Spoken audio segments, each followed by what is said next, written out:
In Cosmic Year 1, humanity, amid the boundless cosmos, established a home in the Allure Galaxy. Thus, the Cosmic Empire was born. In Cosmic Year 128, some humans migrated to the Nasia Galaxy and founded the Glory Federation.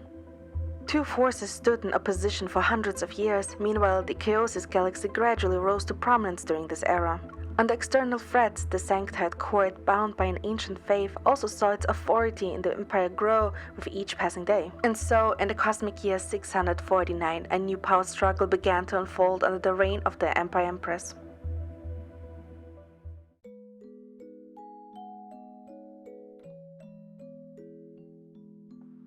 In the morning, the rising melody resounds outside my window and wakes me up from my dreams. In the Cosmic Empire, only male rulers throughout history have enjoyed this treatment, but as the Empire's future empress, I rightfully deserve it. Once the song ends, robot attendants serve pre-meal morning tea. The head housemaid begins her morning briefing. Your Majesty, your coronation ceremonial fleet is waiting for the final confirmation. The ceremonial officials will discuss the court guard's formal attire this afternoon. Furthermore, the royal banquet hall is ready. In the middle of sipping my drink, I pause, then I put down my teacup and use a silk napkin to dab the corners of my mouth. The scripts have arrived? Yes, Your Majesty. The image on the floating display changes. It reveals an interstellar bard from centuries past. This is one of the Empire's traditions. Every ruler has performed in a play at the royal palace before their coronation. This symbolizes the Empire's glory and the ruler's artistic transformation from a mortal to a national symbol. In other words, their will shall become one with the Empire's destiny. As you requested, the plays for this performance were all selected from scripts adapted by famous interstellar bards and brought into the Empire. The theatrical celebration will last 2 weeks, and the individual who shall play the leading actor... The holographic image switches to the banquet hall. Surrounded by nobles, two people dance together. Since he will also share the first dance with you at the coronation ceremony, the criteria are strict. A robot brings a silver tray with 5 distinctly styled invitations. As per your instructions, the officiant has selected these distinguished guests. They meet the requirements. All of them hope to have the honor of sharing the first dance with you. 5 candidates. None of them is to be underestimated if they can stand out in the entire galaxy.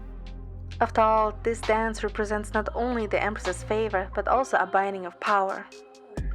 Whoever stands by my side will see their faction unite with the Empire in ascent. They shall stand above countless galactic forces. Looking at the exquisite invitations before me, I reach out. My fingers glide across the cool surfaces adorned with letters. Then my hand stops on...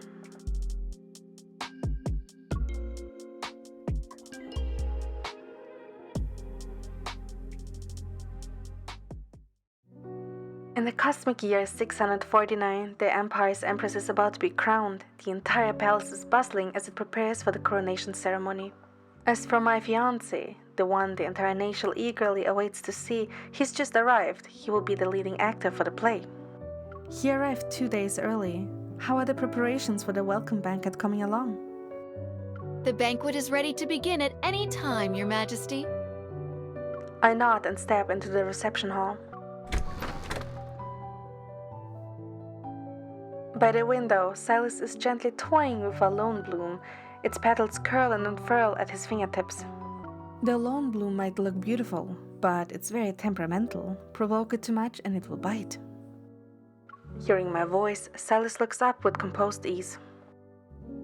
Your Majesty's reminder has been duly noted. As soon as the last word leaves his lips, the lone bloom suddenly unfurls its petals to reveal a sharp teeth hidden within its center. But Sylus remains unhurried. He tosses a rubious fruit to it, and the lone bloom is now docile. If you offer some incentives, you might get a favorable outcome. The lone bloom coils around Sylus's finger and begs for more rubious fruits. Seeing him toss in a few more, I look away. Mr. Sylus is so skilled at offering incentives. What benefits did I give you? Surely it justifies the trip you made to the Empire. You address me so formally. I thought Your Majesty chose me because we shared the same kind of connection. I'm your fiancé, so it's only logical for me to appear during Your Majesty's coronation. Finding another man to fulfill my role would be inappropriate. Indeed, you gave a logical and ambitious answer. The rubious fruit in Sylus's palm is gone, so pass him another dish. The starship needed to recharge at an interstellar station. An assassin happened to show up in a spacecraft carrying energy cores, which saved us quite a bit of time. What happened to the assassin? We killed them after the interrogation. Tie up your loose ends, and don't you dare bring any trouble into the Empire. Sylus's eyebrow is slightly quirked. I see we're cut from the same cloth. I glance at the lone bloom and smile. Of course, this is especially true when it comes to being sincere with people. The lone bloom suddenly spits out the fruit and sprays sticky nectar at Sylus's hand. Whoops! I forgot the lone bloom only likes small amounts of rubious fruit. If it eats too much, it will... Meeting Sylus's gaze, I shove a handkerchief into his hand. It seems simply offering incentives isn't enough. You need to understand what the other party truly wants. Your Majesty is truly sincere.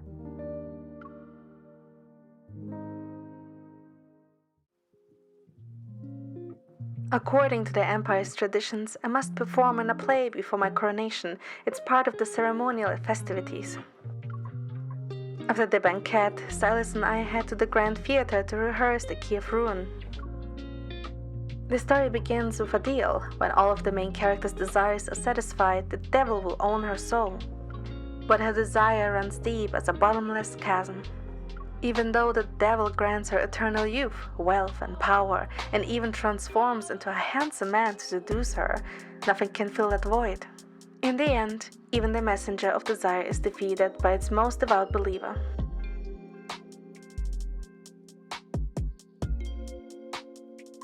This adaptation is dedicated to the great bard who brought the original work to the Empire. From the front seat of the dimly lit auditorium, Sylus finishes reading the credits on the holographic screen. The play's exact origins are lost to history. Legends say it's a fragment left behind 100 years ago by a bard who wandered among the stars. A person can find new revelations in great works after each viewing. Thank you, Your Majesty, for specifically choosing my favorite adaptation from a variety of scripts. It looks like we share a fascination with human desire. I chose this version because it appeals to me. Just like the main character in the story, I want too many things, and I'm never satisfied. Resources, power, I could go on. I laced my words with barbs, probing to see what Sylus's reaction would be. Oh, I see. You want me to play the devil. Sylus nods, then he unhurriedly pulls out a gun that was on his waist. Countless red dots from laser sight appear on his chest, yet he remains completely unfazed. This is a small welcome gift. The rest are on the starship. But I wanted to deliver this one in person. Eros stone is the main material. It's a resource from Sylus's homeland. He knows I want it. I heard that Chaos's Erythro stones can be used as enhancements. Weapons will have the power multiplied and become unstoppable. As I speak, the gun's muzzle is aimed at his chest. It's like a red dot from laser sight. Seeing his composure, I put the gun in its holster. Those countless red dots disappear accordingly.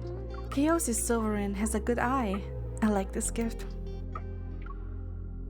I clasp my hands with Sylus's. The heat from his palm is so intense that it can pierce skin. Your Majesty did say that when it comes to giving gifts, one must hit the bullseye in terms of preferences. Only then will you succeed. On the massive stage that's 100 meters long, the spotlights slowly follow my footsteps. They stop at the center of the stage. Below me, all 1,000 seats are filled. Countless pairs of eyes are focused on me. Wearing a mask that transforms me into an old person, I pick up the wine in front of me. May the heavens pity my plight. Let me use this wine to glimpse death's truths tonight. A seductive voice rises from the darkness. Hell's fires possess death's enlightenment. Mortal, might I suggest you pursue another goal with your entitlement? Light falls from above and illuminates Sylus. Wearing a costume that shows he's playing the role of the devil, he approaches me. The heavens have no answers to convey, but I shall give you everything. So why not trade away your soul? To give me everything for one goal. I agree to this deal. In spite of your nature, devil, you may attempt to ensnare me in luxury's ideal. No one can refuse the devil's temptation, even with its banes. Between them now is the deal to exchange one's soul for desire. Her desire begins with youth, before the rest can transpire. Warm fingers gently caress my cheek. From my brow, they trail down, past my eyes, and stop on my lips. Then he finally removes my mask. I shall wait for the zenith. That moment of satisfaction. In time, your soul will belong to me. Thundering applause surrounds us, but what I see is the unabashed desire to conquer in Sylus's eyes.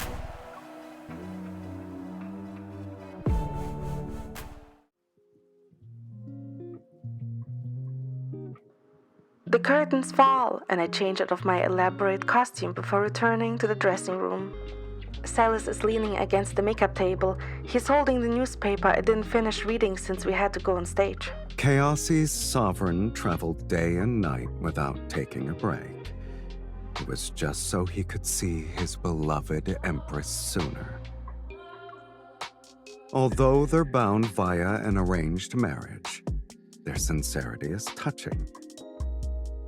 But is it truly a union of forces? Perhaps resources are only being merged. The more Sylus reads, the more obvious his amusement becomes. I didn't expect your majesty to care so much about our relationship. But your country's news outlets are creative and fond of flowery rhetoric. I almost choke. Then I grab the newspaper and flip it face down on the table. Chaosis isn't any better. The newspaper says Mr. Sylus is exceptionally talented. I have yet to see any evidence of that. Then you should spend more time observing your fiancé. Before I can say anything, someone knocks on the door. The lady in waiting who enters glances at Sylus, then she silently stands by my side. You may converse. Sylus turns and the lady in waiting activates the encrypted communication device. Information floats in the air. In summary, Sylus is here to kill me. I read through this piece of classified intel that I had carefully prepared for Sylus. The transmission location was deliberately forged to appear as Chaosi. There's no evidence that could prove it's fake. The lady in waiting withdraws, and I clear my throat while looking at Sylus's back. I hold out the encrypted communication device. Mr. Sylus, I think you should see this message. But I believe you. Someone must be trying to use this to undermine the trust between us. They will take advantage of that opportunity to harm you. Since the target is you, I should assign guards to your room. Then I can see what you're planning to do in the Empire. It's a simple method, but the reasoning is throughout. Even if he sees it's my handiwork, he can't just say no to my good intentions. I look at Sylus with feigned sincerity. The corners of my mouth slightly curl up. Guards? Wait. Sylus grabs my raised hand, and an encrypted communication device is pressed into my palm. Your Majesty's frankness is humbling. Let me be honest. I also received an encrypted message. I turn on the communication device. Its contents say I want to kill Sylus so that I can take the Erythrostones. Huh? I did want to do this, but it would be in the distant future, not now. These encrypted messages were sent on the same day. And both of them are from Chaosy. I suppose it's someone's idea to divide and conquer. Since this is the case, there's no need to increase the number of guards. I'm confident in the Empire's defense system. As Sylus speaks, he raises his hand and red mist appears from the corners of the dressing room. It wraps around the invisible defense turret. He leans down and shields me with his body. Rest assured, Your Majesty. You and I are sincere. We won't give anyone an opportunity that they can use to their advantage. Since the play received great acclaim, the court decided to invite reporters into the palace for rehearsals. This will be an opportunity to enhance my reputation. The reporters even sent out a gossip bot to record today's rehearsal. You will be going through the scene of the devil transforming into a handsome man so that he can seduce humans. Within the majestic, vast music hall, music from a pipe organ flows from Sylus's fingers.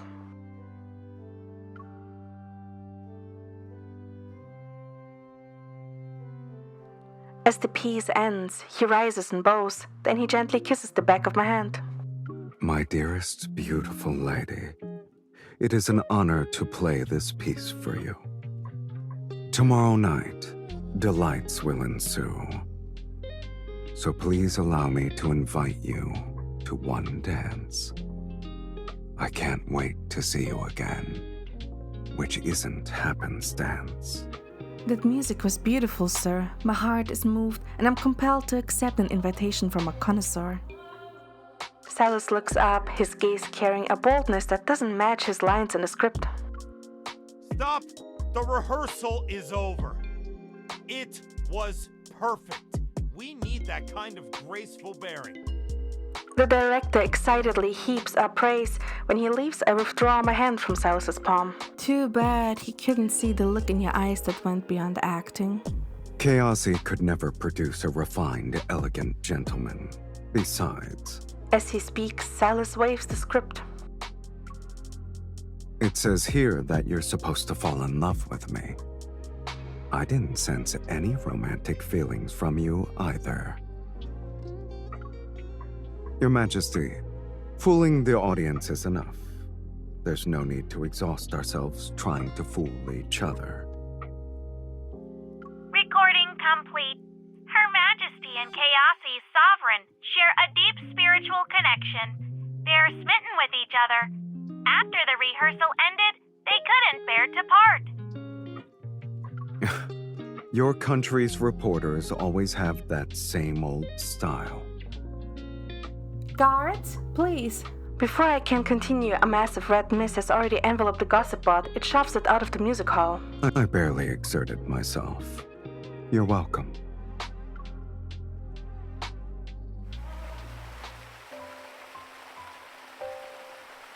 The rehearsal comes to an end. I sit by the fountain while Sylus stands off to the side. The coronation ceremony and rehearsals have kept me incredibly busy. Meanwhile, he has nothing to worry about. I can't help but feel envious. You're so relaxed. Aren't you afraid that being away from Chaosy for too long might give someone the chance to act out of line? A droplet of water splashes upward and Sylus gently wipes it away with his... No one has played that pipe organ for a long time. Don't you like music? The music hall has its own sound system. Music can't continuously play without a performer. I think music sounds the most beautiful when it's played by a person. Every note is under your own control. Our gazes meet and Sylus's lips curl into a smile. And by that logic, it's better to strike first than worry about their betrayal. I'll give them an opportunity to misbehave on a silver platter. You left Chaosy to make them show their hand. To use the Empress for your own schemes. Sylus, you're audacious. My feigned indignation is caught by Sylus's nonchalant words. You brought me to your territory because you wanted to test my character. Both of us are getting what we need to win. You seem pleased with yourself for seeing through my intentions, Sylus. Your Majesty is overthinking it. As Sylus speaks, he sits down beside me. It's not because I'm particularly clever. I can tell because you and I are kindred spirits.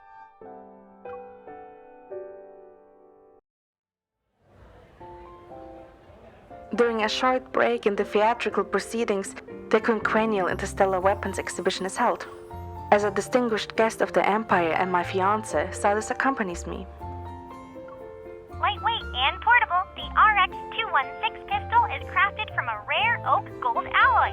It's extremely easy to conceal. Sylus picks up the RX-216 from the display case, examines it briefly, and then loads it. I heard the Empire's defense exhibition uses holographic weapon testing to ensure people's safety while providing the optimal experience. As he speaks, he tosses it and I catch the gun. The implication is clear.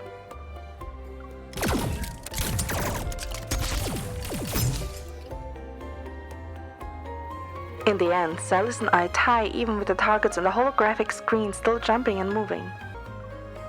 The exhilarating rush of giving it all still lingers. I'm somewhat reluctant to put down the gun. Looks like there won't be a winner today. Next time then. We have plenty of time ahead of us. Why are you laughing? I'm happy. As expected, Your Majesty is a beautiful opponent. Beautiful. It's a boring compliment, yet it fills me with satisfaction for the first time.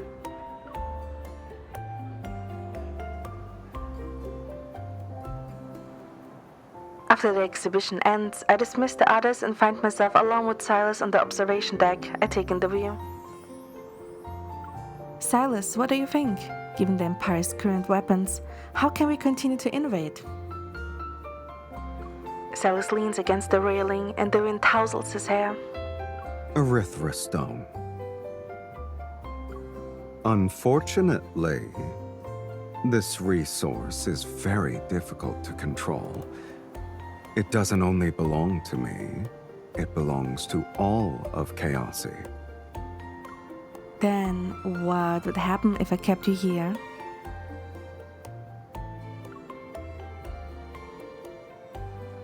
I move closer to Sylus, my hand resting on his chest. I can feel his heartbeat beneath my palm. If I held you hostage in the Empire, how many Erythra stones could I obtain? Your Majesty, why don't you try bribing me instead? Sylus wraps his arm around my waist as we lean in, our breaths intermingle. If your fiancé controls Chaosy, isn't that the same as you ruling over all of Chaosy? When it happens, you can have as many Erythra stones as you want. Sylus, I think you're addicted to playing the role of the devil. I smile before lowering my voice. Behind us to the left, 7 o'clock. Sylus pauses, his eyebrow arching slightly. I see it. Immediately, Sylus raises his hand and releases red mist while I turn and raise my gun. The bullet pierces through the red mist and shatters the spatial transporter in the enemy's hand. All it took was one shot.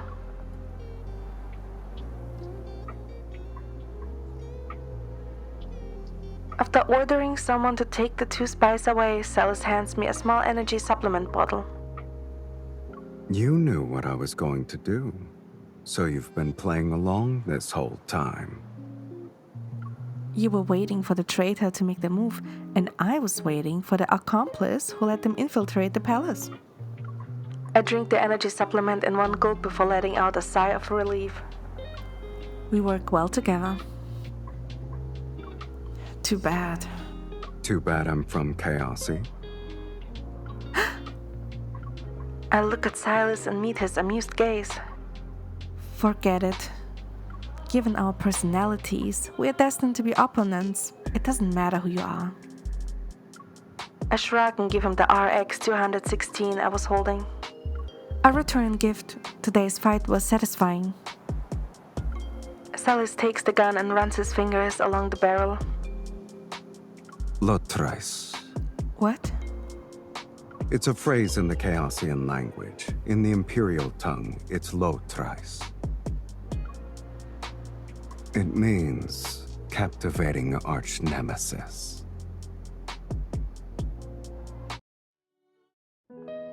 After the Imperial Defense exhibition ends, I'm busy again, so my lady-in-waiting reports on Sylus' whereabouts. Lord Sylus has been either playing the musical instruments in the music hall or reading in the aerial garden these past few days.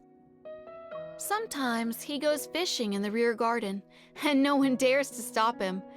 Everyone says if we let him keep wandering around in the palace... Go on. At this rate, he will find the Imperial arsenal.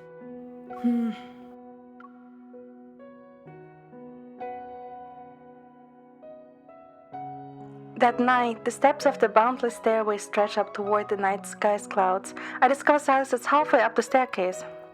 You surely know how to enjoy life. Sylus doesn't turn, he only tosses red mist about, which allows me to sit next to him. Chaosy doesn't have buildings that almost connect to the sky. What it's like over there. It's a place where disaster and chaos coalesce. All those words that describe viability, they don't belong in Chaosy. Red mist flies from his fingers and envelopes the planetesimal like floating objects beneath our feet. The area below turns red and the hue is reminiscent of dark red flames. Your Majesty, if you were me, what would you do? I would find another place that's suitable for living. Since my people have chosen to follow me, I will never let them down. Even if it means taking other people's lives. Even if it means taking other people's lives. Sylus stands up and beneath his feet is an endless expanse of dark red that spreads out. I'll remember your answer. Let's go, Your Majesty. It's getting... He pauses, his gaze falling onto the distant steps where a hunched figure sits. It's the Empire's best fortune teller. Are you curious? a little.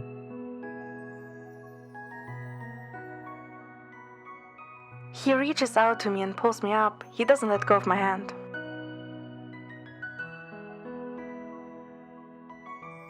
The stellar divination cards float in the air, and Sylus and I each draw one. Then we hand them to the fortune teller. The Night Fiend. That's yours, Your Majesty. Huh?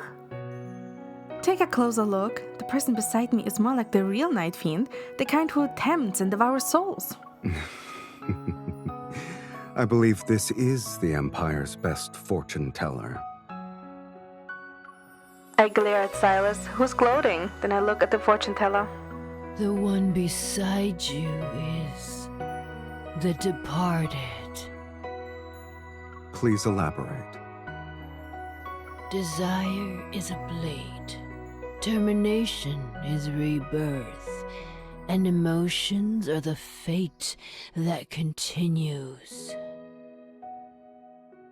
The departed and the Night Fiend are mirrors to each other. Either they clash in a myriad of conflicts or fall together in darkness. The fortune teller stops there. Sylus and I have no choice but to leave. Emotions. So there are feelings between Your Majesty and me after all. Did you think you were unworthy of me before? Can't you tell? I thought the answer was obvious. The stairs wind ahead of us as Sylus reaches out to me. When I grab his hand, I'm enveloped by an all-encompassing warmth that's slightly rough. No one is more worthy than me.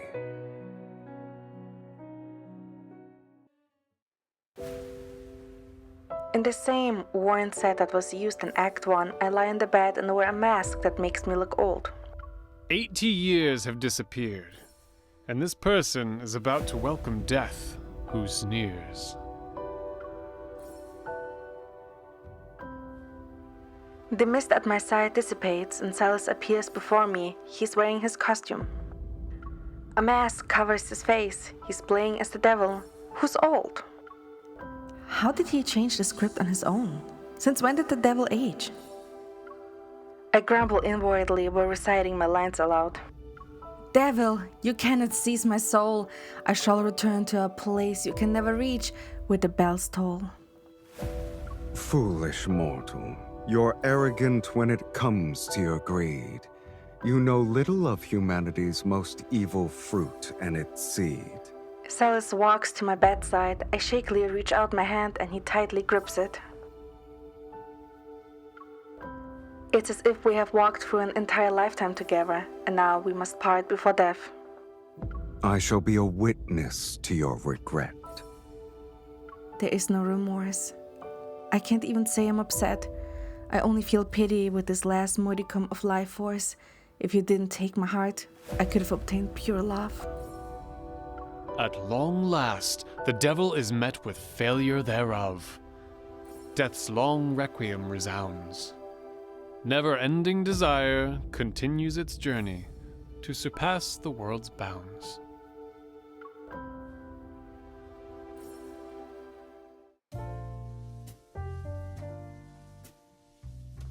The key of ruin has ended.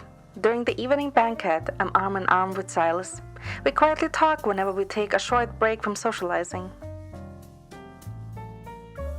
You look good even with a mask on. But why did you wear it? The devil doesn't need to grow old. It's called being dedicated to the script. Sylus hands me a glass of red wine and takes another one for himself. The devil who goes to great lengths to tempt and covet human souls is no different from humans chasing after desire. Since that's the case, I don't see why he shouldn't age like humans. Our glasses touch and the red wine swirls between us. To their never-ending desire. The hints are so obvious. We might as well just put our names into play. What the fortune teller said, we are blades and termination itself. I doubt we will grow old together.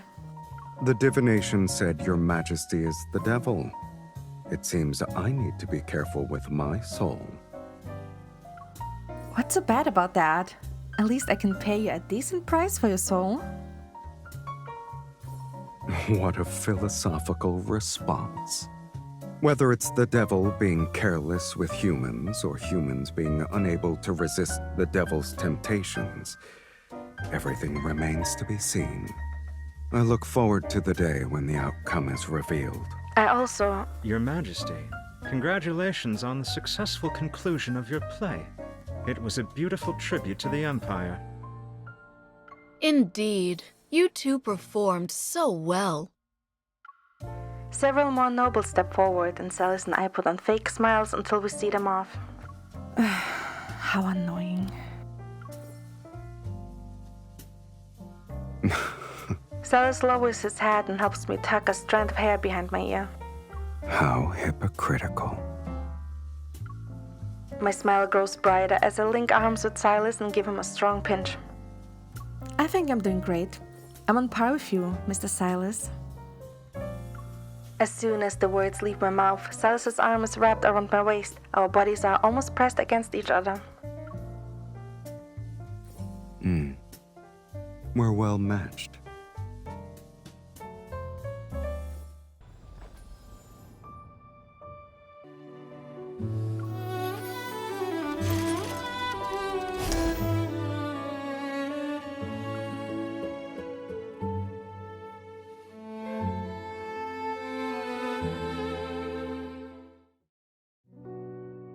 The long-awaited coronation ceremony has finally arrived. The long red carpet extends. Under the solemn atmosphere, I stand on the highest platform of the Imperial Hall. The brilliantly gleaming crown sits on my head. I hereby swear that in the future, the Astral Empire shall shine eternal in the cosmos. The The crowd below me bows. Sylus is among them, but his eyes never look down in reverence.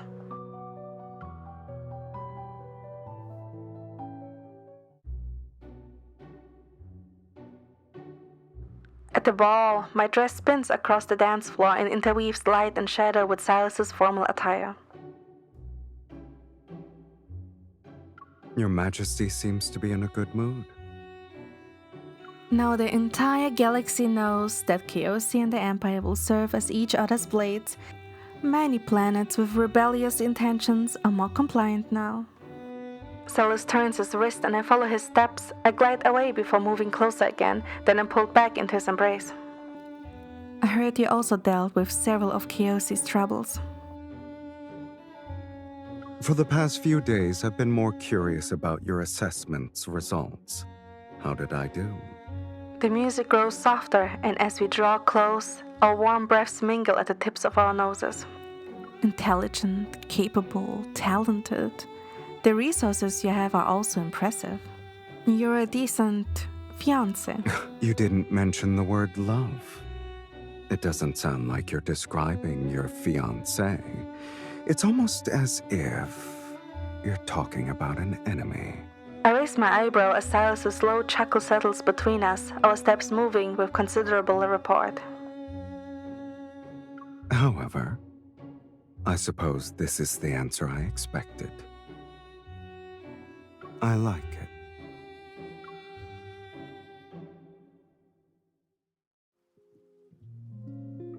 The banquet ends late into the night. Sylus and I ascend to the top of the tower. The celebrations throughout the city continue all night without rest. Meanwhile, the floating lights in the distance blaze endlessly, stretching on in vast brilliance. I'll be leaving tomorrow. It's time to clean up some loose ends in Chaosy. Sylus's words catch me off guard. He hadn't mentioned that before. Already? If your Majesty wants more of my company, you can always come back with me.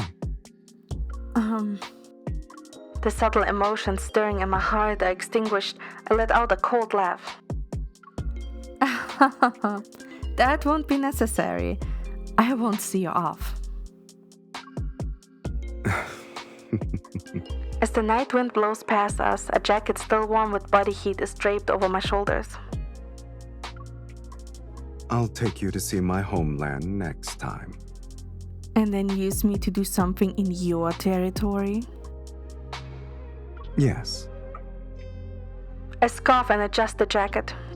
Be careful not to die on your way back. No one in the cosmos will be kind enough to send you back to Chaosy. You're so harsh. Likewise, make sure the throne stays secure, and tightly hold on to what I want while you're at it. You're not any better. After hearing Sylus's laughter for so many days, I'm starting to find it somewhat pleasant. Sylus, you're not wrong. Our relationship is exactly like the one between the devil and humans. Some of our desires can only be fulfilled by us. We're cut from the same cloth. As he says this, he turns and holds out his hand to me. A kiss lands on the back of my hand, but his gaze doesn't waver, bold and confident as always. We'll see each other again soon. The night wind surrounds us, and his warmth envelops my body and palm. Maybe his words ring true, just as their divination foretold. From the beginning to our future, we shall pull and clash with each other in our desires.